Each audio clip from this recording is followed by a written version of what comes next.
New Artist Spotlight Podcast.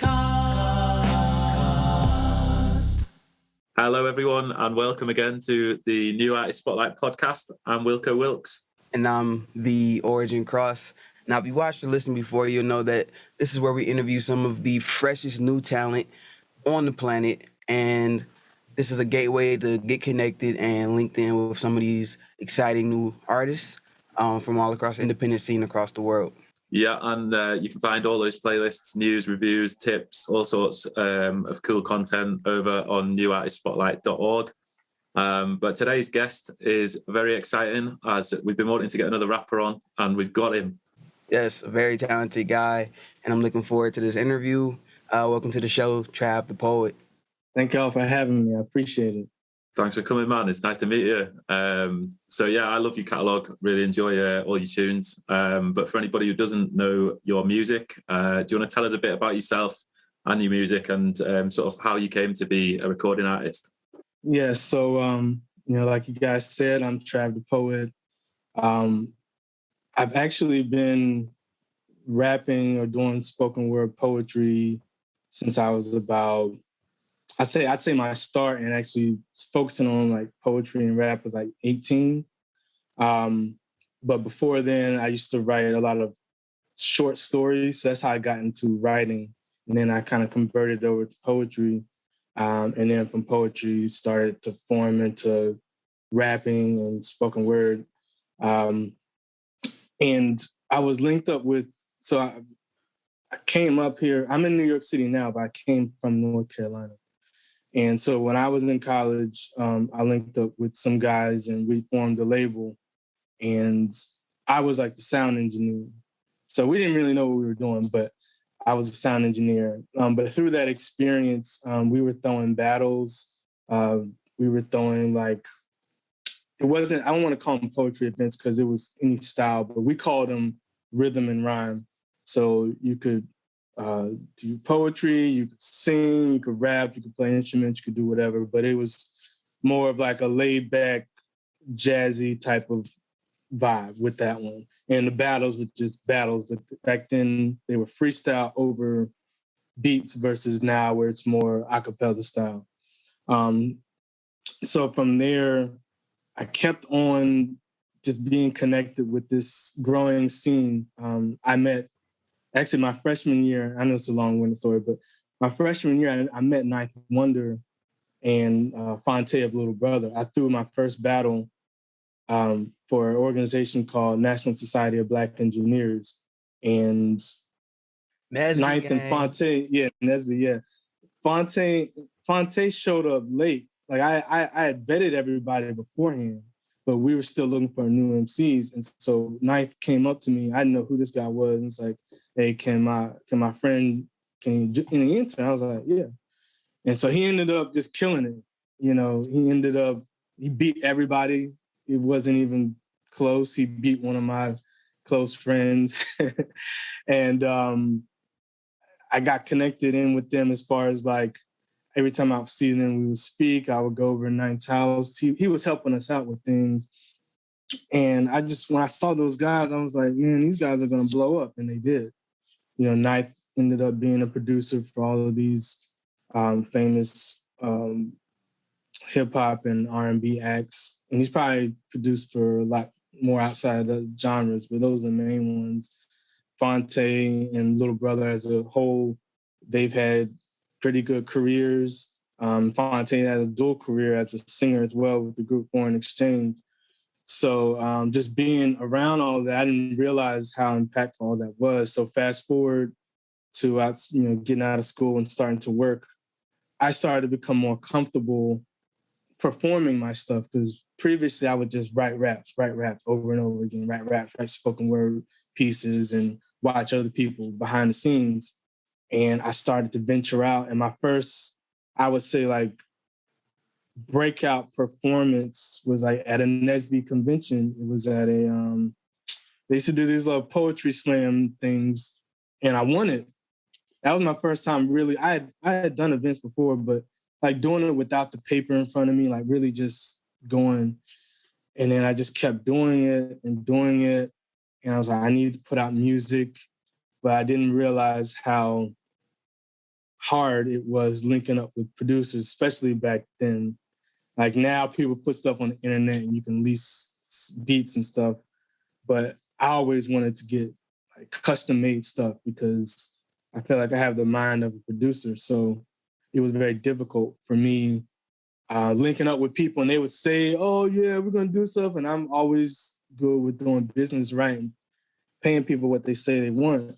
But I realized quickly how unreliable a lot of people are, especially when you're indie and they don't know you.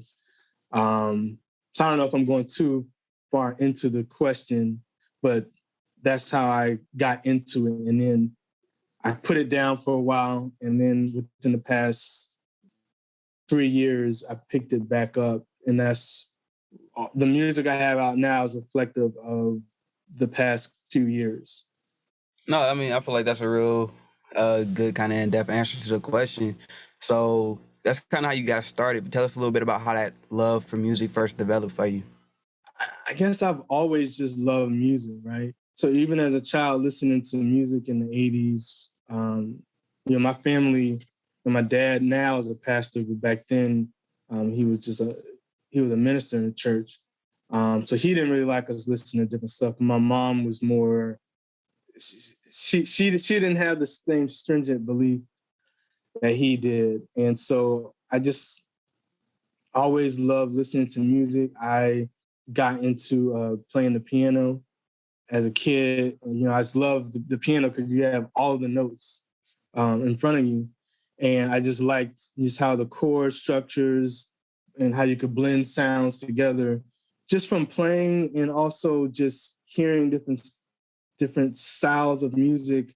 I started to gravitate more I like music that makes me feel something. No matter the genre, it's like, if I can feel what you're saying, if I can feel the emotion from it, that's what grasps me more than just skillfulness. I like the skillful stuff, like even when people rap or sing or whatever, when you can do all these different runs and if you're rapping all these slick metaphors, that's cool. But for me, it's what are you saying and how is it impacting me? So I think I would say just as a child, I just started really just listening to what these people were saying in these records and how the voice sounded, like if it was a singer, how their voices sounded like just, singers like Mariah Carey, Whitney Houston, just how high they could get and how powerful they could get with their voice, like that stuck with me. So yeah, that's how I got into music, from listening and then, playing. I like it, man. And I like what you're saying. Yeah. Interesting you say dad's a minister, because when I was listening to your music, I thought you've got this sort of like preacher quality about it. Like you really have conviction in what you're saying. And I could imagine you kind of doing it on the streets and people listening.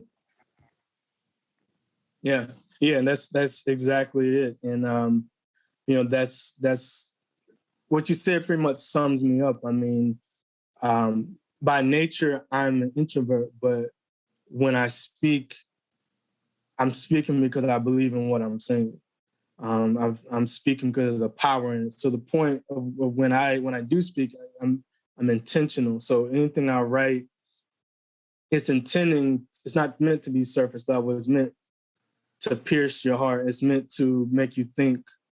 Because I don't have some of the other qualities that people have, as far as I can be charismatic, and maybe certain people, they like me for a coolness factor. Like I don't let a lot of stuff bother me. They can tell like, this guy's pretty settled who he is, but I don't have like this bombastic personality.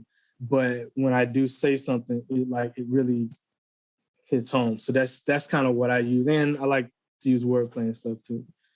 Yeah, one thing I caught from you is, 'cause I know you were saying like the technicality of it and the skill of it isn't necessarily like your main focus. It's kind of more your message, and that's something I relate to as well. But the vocabulary you got and the the way that lends itself to multi-syllabic rhyme scheme and all that, like I definitely picked up on that, and I was like, okay, like I hear it, I see it, like, Yeah. and then in fact, just the kind of music you make too, I'm like, I feel like we relate, you know, Yeah. because so I was messing with it, man. Yeah. Thank you. I really appreciate that, and I like I guess this is the nerd in me. When the wordplay aspect comes in, I'm trying to figure out how can I say something either that someone hasn't said or in a way that makes sure, because like when we think about stuff, I could say basic stuff to y'all and y'all would understand what it, and there's a time for that. But I try to say things in a way where it's like your mind connects it to another idea to make it stand out. And for someone who loves music, like the people we're trying to reach, they either love music or, they can still recognize talent. I am trying to draw you in by my skillfulness, but I don't want that to be the main thing. But I do want you to be like, oh, that's pretty nice. Oh, he said that. Oh. But then it's like, oh, the point is to get you to listen. So that's kind of like the bait, and then the message is really what I want you to grasp more than, oh, he's nice. Because there's a lot of people who are nice, but what are they talking about? Yeah, that's good, man. And I hear the like you were saying about emotion in music as well. I hear that in like the synths that you use and the background music. And you don't need to sing like Mariah Carey either, because you draft in some singers, don't you? So that's good as well. It really works, man. I like you've got a good balance to all your tracks. So tell us about.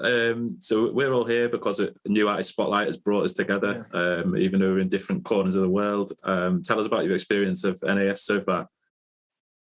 Man, I love NAS. Like, I got on NAS I submitted through daily playlist, and I noticed, I'm like, yo, my numbers are going up, going up, and I'm like, because I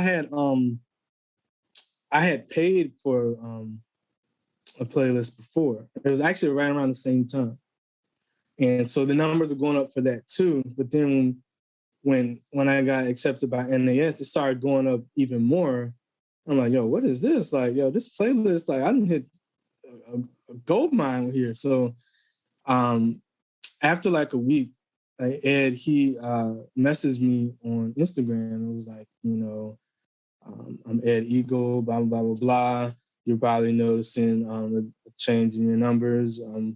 If you like what we have going on with NAS, here's the form, blah, blah, blah. So I did all that. And just when I saw how the Discord server was set up and everything, I was like, man, this is really what I've been trying to get some of my other artist friends to understand. Like, it's about supporting other people. You're not famous yet. Like, these big stars, they've already put in the hard work and paid whatever monies that they and their labels have paid. So they don't need to, and they still show support to the people that they're invested in, but they don't need to have a community per se, because they already are there and they're just siphoning off of what you're giving them. Like, I don't follow a lot. Actually, I don't follow any celebrities on really social media because I'm like, they don't care about me. I'm just giving them more money or whatever. So I'm like, I want to focus on me. So when I saw this, I'm like, this is what I feel like artists that are in the same boat should be doing, should be supporting each other, creating, and you have people that if you potentially wanted to, you could reach out and collaborate with. Because I've seen that already on the playlist. There are people that collaborate with each other.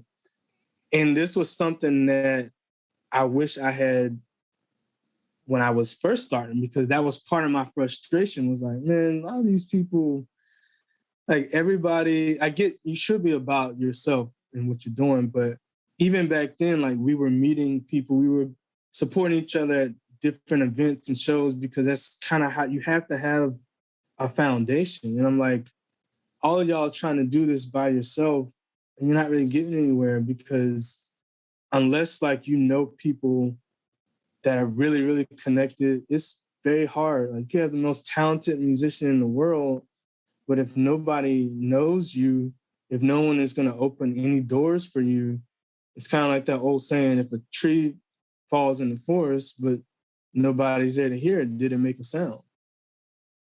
So NAS for me is great, and it offers accountability because you have to show the screenshots of you, listening to or you streaming the playlist. I really like the whole thing, the accountability piece of just everything we have going on. Like it's really a breath of fresh air, and he's not charging you for this. It's just participate, help the community. Cool, I'm in. Yeah, I feel like we all have our, and I say this, I feel like a lot, our different ways that we've come across in AS, and we all, I feel like pretty much end up staying for similar reasons. The community behind it, the fact that they're not, like you said, not charging you for anything, and it's support based, because like you said, that foundation is so pertinent to how we need to try to grow and make connections as artists, because like you said, when artists get big, people will automatically find them and pay attention to them. But when you on that grind and that come up, it's just, you need to make every connection you can and then let word of mouth happen as it begins to happen, Yeah, man. I know we only got like so many questions in, but I don't know. You one of the artists that's been on here that I feel like I really like can relate to and kind of, see eye to eye with. Yeah, you got a real cool demeanor and disposition and stuff, and I vibe with that. Yeah, thank you, man. Origin's been trying to get you on for a while, so yeah, it's good to have you every week. He's like, let's get Trav the poet. Hey, somebody mentioned you like really a few weeks ago. I really appreciate that. I really do. Like, because I've been watching, because every week there's a different artist, and whether it's the 10 questions or the interviews, the podcast. And I'm like, that would be cool to get. I just say that to myself, man, that would be cool to get on there.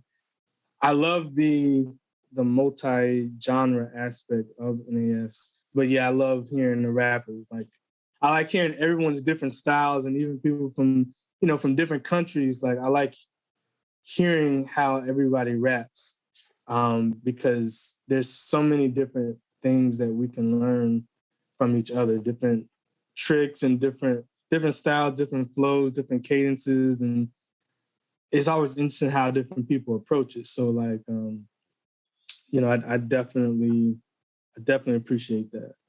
One thing I think that's also cool is like, say if there's a rapper on here from somewhere else, they don't speak English, they don't rap in English. Right. Like the one thing you can take that's kind of universal is flow, right? Yeah. Like you can always tell somebody has a nice flow no matter what language they rap in, right? And so that's kind of like, I feel like flow is kind of really important to like being popular more than just the US or the UK or wherever you happen to be from. If you got a strong flow, like people will listen if they're open to listening to stuff from different areas. So I feel like that's really like a important thing that we as rappers just gotta have, right? Because even if you're an American, right, and you have like a lisp or something like that, and people are like, I don't really want to. It's just kind of weird listen to the guy with the lisp. But like, if you got a really cool flow and stuff like that, and people from, I don't know, Argentina or something like that don't really listen to a lot of American rap or whatever, they hear you rapping, they hear your flow. They don't know that you have a lisp. They just probably think that's how you sound, And you can still pop a different way or somewhere else. Like, I don't know. I just think about the stuff like that. I mean, for me, it's, you kind of said what I think as well about we're not famous. We're not people with clout. We are, independent artists, trying to get heard, trying to get played, trying to get on playlists, trying to get blog coverage, stuff like that.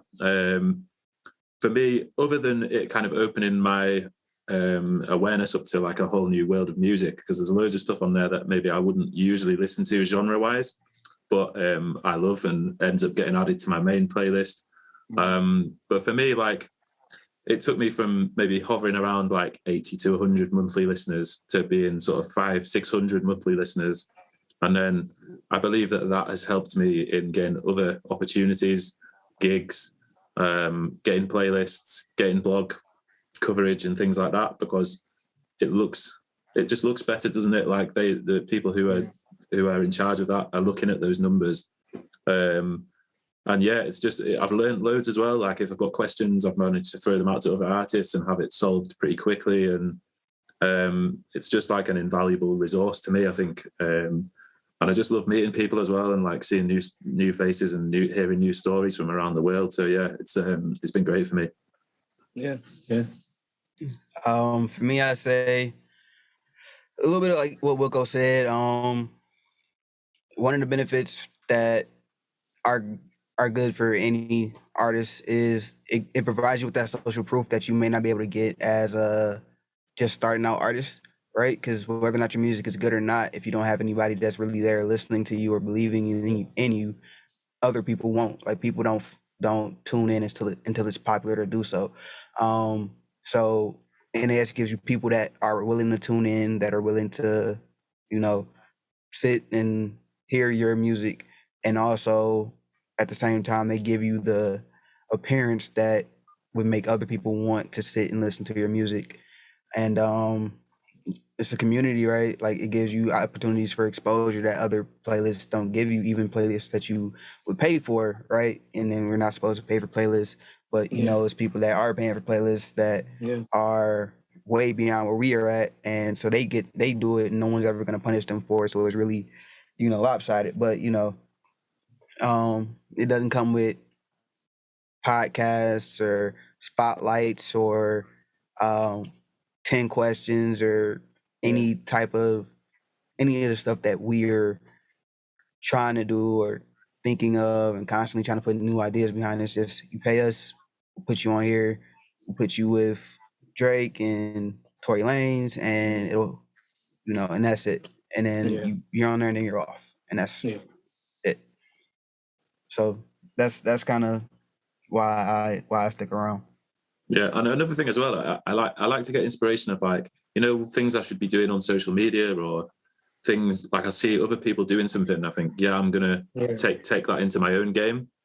And it's better to do that with artists who are supporting you and you've got their back and they've got your back, than kind of seeing local artists who won't even follow me back and won't even acknowledge I exist. It's great, man. I like it because I think everyone in NAS is that sort of character where we want to give back as well as take. And a lot of musicians, unfortunately, it's take. So it's refreshing. It's nice that we were. I think you said it earlier on. We're all in the same boat. Yeah. I'm assuming you here, so you probably got something you want us to play. Yes, I do. So it's my song "Tomorrow's Not Promised," featuring Crxss, and this was the song that I put a lot of effort into and that I submitted to NAS. Okay. How did the collaboration come about? There's a friend here. So I'm in New York City right now. So there's a friend here that so I was always looking for singers, right? And I didn't really know that many people in New York at that time. And so she was telling me, she's like, well, I get on Fiverr for different things. So I was like, Fiverr? So I was like, maybe I could check that out. So I remember her saying that. I was like, let me just go on Fiverr. So, you can sample different people's voices and stuff like that. And so I was like, all right, this is kind of how I wanted to sound. So I went to this artist named Crxss, and I heard how she sounded. I was like, okay, this sounds like she would be a good fit for how I imagined this should sound. So I hit her up, and I paid her what she asked for, and it came about. And I didn't even realize, when I clicked on her name, that she was, she's indie, but she has a label, she owns a label, and she signs a lot of different artists, and she has a pretty big following. I was like, oh, okay. I just liked her voice. I didn't know, but it turned out great. She did everything that I wanted and more. And I was able to ask for suggestions, certain ad-libs I wanted her to do, she went back and did, and even she enhanced what I asked her to do. So yeah, that's how it came about through Fiverr.com. That's great, man. And yeah, it's a quality track, both your parts and her parts. So I think we need to give it a spin. So do you want to do the honors of introducing it? This is Tomorrow's Not Promised, featuring Crxss by Trav the Poet.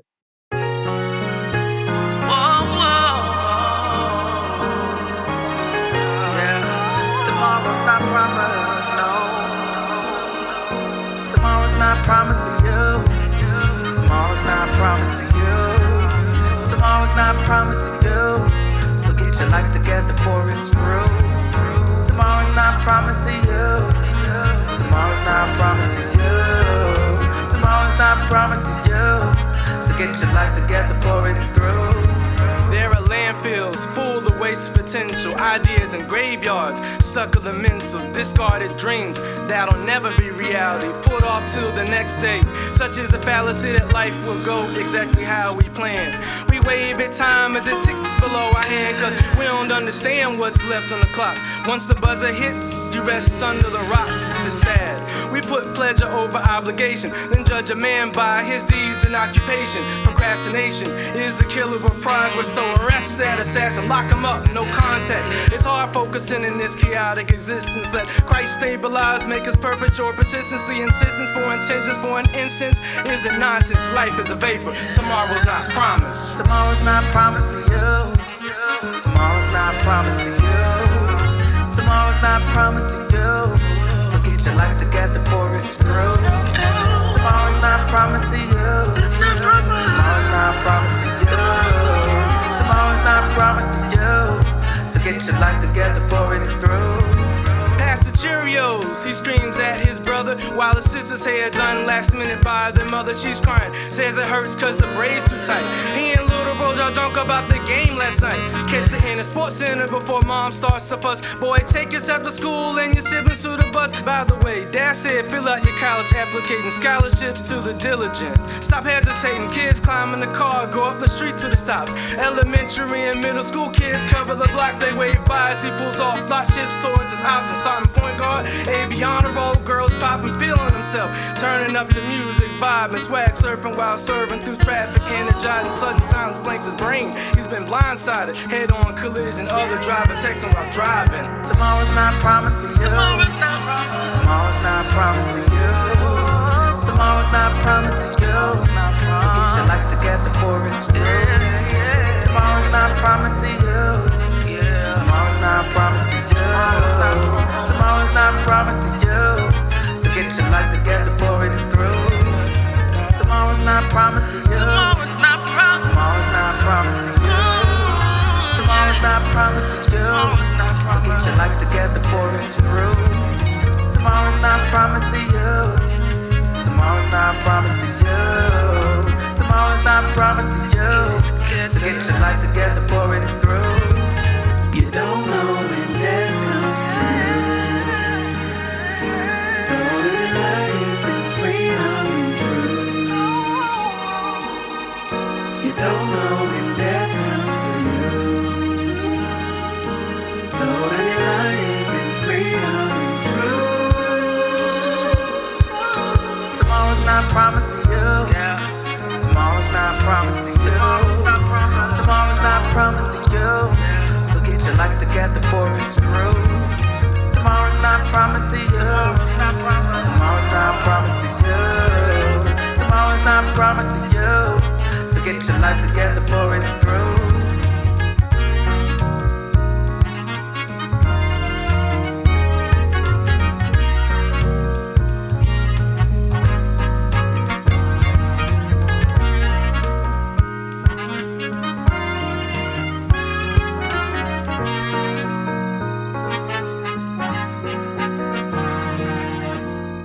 Yeah, so that was a really great track. Thanks for giving us the honor of letting us play it live. So tell us a little bit about what the future holds for you. What do you have coming up? Any plans for the year, since we just starting off the year and everything like that? Yeah, so this year I'm calling it my Righting My Wrongs tour.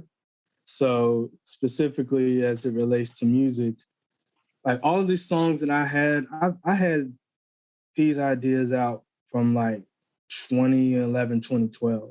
Actually, some of them before that. But because of my frustration with, producers and other stuff with the music business and life issues, like I dropped it because I had gotten laid off, et cetera, et cetera. And I was surviving. So like while I was surviving, I was making a plan, like I'm gonna get back into this. So the songs that I put out, the 6 songs that I put out under the album Issues of Life Prelude, they're really part of a bigger album called Issues of Life Volume 1. So this year I'm putting out Issues of Life Volume 1, and I am going to put out an EP of music that I've had from like 2008. And I've written to half of them from back then, but I never finished it because I was just all over the place. So part of my righting my wrongs is I'm gonna put that music out. I have a collaboration with a young rapper named Crxss the Writer. We already put an album out at the end of last year called The Intermission, but I'm gonna put out at least one other EP with him. And we may even put out our LP at the end of the year, but at least an EP with him. And I may even try to crank out another small EP, but I've already been doing collaborations with other people. Like I hit up a guy on IG. So I'm really just trying to hit it hard, this year and move forward. And I want to get back into actually playing instruments. Like I want to get back into playing the piano, keyboard, whatever. And I want to at least, even if I'm not good, I want to at least commit myself to learning the guitar. Because I've been given ideas. Like I have co-producer credits on most of my stuff because I gave the ideas and I told them what I wanted them to do. But I actually want to start producing this year. So yeah, those are my plans. Putting out, a few albums, whether they're LPs or EPs, playing the piano again, and just producing music, and trying to do a little, strum a little guitar a little bit, That's a lot of stuff, mate. Yeah, it is a lot. It is a lot. To see what you get the time my for. wrongs. I know, I love that, right? And your wrongs. That's cool, man. And because I always think of music as like a calling. Like a lot of us do it just because, it's not for fame, it's not for money. It's a lot of stress at times, but it's because you just got that innate like urge to make the music and have your stories told and put these things down. And I love that you're doing that, man. Especially after sort of 14 years now that some of these songs have sat unreleased. So yeah, I look forward to hearing all that, mate. Yeah, thank you. So it looks like to me the time is starting to tick down. So we're gonna ask you 5 questions, and it's the quick fire 5. You know how it goes. 15 seconds to answer each question. You ready? Yes, sir. Right, let's dive in then. Question 1, and the questions have changed recently. Question 1: what is your favorite song from the New Artist Spotlight playlists? Need You by LSCs. I think I'm pronouncing that right. Her name. Yeah. Great track. Okay. What song would you like to be played at your funeral? End of the Road by Boyz II Men. Oh, that's a good Love one. that. Great pick. Question 3: you've already got a great voice, but if you could have the voice of any other artist on the planet, whose voice would you have? As far as singing, I'm gonna say 3 names: D'Angelo, Maxwell, and Marvin Gaye. Yeah, that would be quite something. I don't know. Yeah. You mentioned Mariah and Whitney Houston earlier, so I didn't know where you was gonna go with it. I wasn't gonna say that. I mean, they're beautiful voices, but they're women. So. Not for you. I got you. Yeah. What is the cheesiest song that you love? Drake brought this one back, so I'll say "Too Sexy" by Right Said Fred. Love it. And finally, question 5: if you could spend a day with one other NAS artist, who would you pick? D Blocker. And the reason is like I follow him on Instagram, and he posts all these different photos, but it's never of his face. It's always like, I don't know if it's an avatar or a character. And I'm like, GTA. Why does he never? Yeah, it's like, why does he never post his face? Like, who is it? So it made me interested. Like, who is this guy? It's always different locations around the world. Oh, man. We had him on the podcast last week. Yeah, I saw some of that. I was yeah, this dude is a character. Yeah, he was a funny guy. He was a funny guy. So, but just before we go, then tell everyone how they can find you on social media, etc.